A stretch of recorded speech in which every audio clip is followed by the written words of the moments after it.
আমি তোর শুধু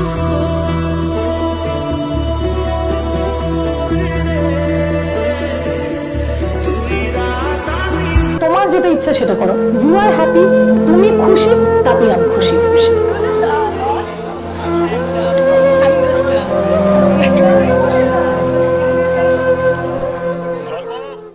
দাদাগিরির মঞ্চে শুভশ্রীকে জড়িয়ে ধরল দেব, এমনকি শুভশ্রীকে কাছাকাছি নিয়ে রোমান্টিক গানে নাচ করেছে, যা দেখে কান্নায় ভেঙে পড়েছে রুক্মিণী মৈত্র। এক ইনস্টাগ্রাম পোস্টে রুক্মিণী জানিয়েছে, তোমার যেটা ভালো লাগে তুমি সেটা করো, তুমি খুশি থাকলেই আমি খুশি। এমনকি এক ইন্টারভিউতে দেবকে নিয়ে কথা বলতে গিয়ে রীতিমতো কান্নায় ভেঙে পড়ে রুক্মিণী। আমরা সবাই জানি দেব শুভশ্রীর সম্পর্ক ছিল, সে সম্পর্কটা নাকি ভেঙে গিয়েছিল শুধুমাত্র রুক্মিণীর কারণে। আর আজকে দাদাগিরির মঞ্চে রুক্মিণীকে না ডেকে বরং প্রথম প্রেমিকা শুভশ্রীকে ডেকেছিল দেব।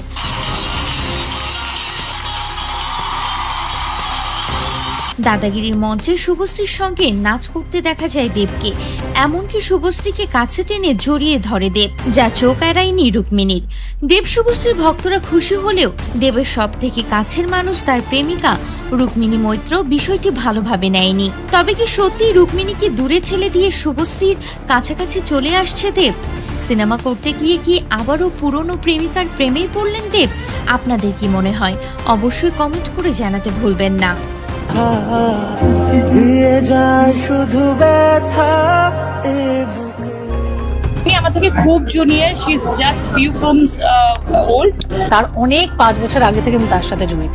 6 মাস আগেই দেব আমাকে বাড়ি থেকে তাড়িয়ে দিয়েছে, আমার সাথে কোনো যোগাযোগ নেই, আমার ফোনটা পর্যন্ত তুলে না সে।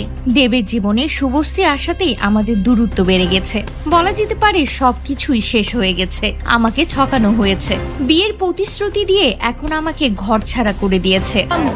অনেক বড় লড়াই, আর এটা আমার মনে হয় আমাদের ডিরেক্টর বিশা দাস সিনেমার নাম করে তারা আবার কাছাকাছি চলে আসে এবং ঘনিষ্ঠ হয়, এমনই বিবৃতি দিয়েছেন রুক্মিণী মৈত্র।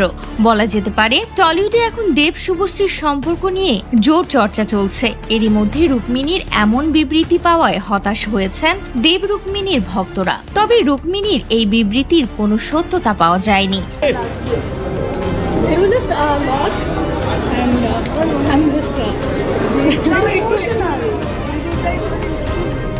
তো ভিউয়ার্স, আপনাদের কি মনে হয় অবশ্যই কমেন্ট করে জানাতে ভুলবেন না।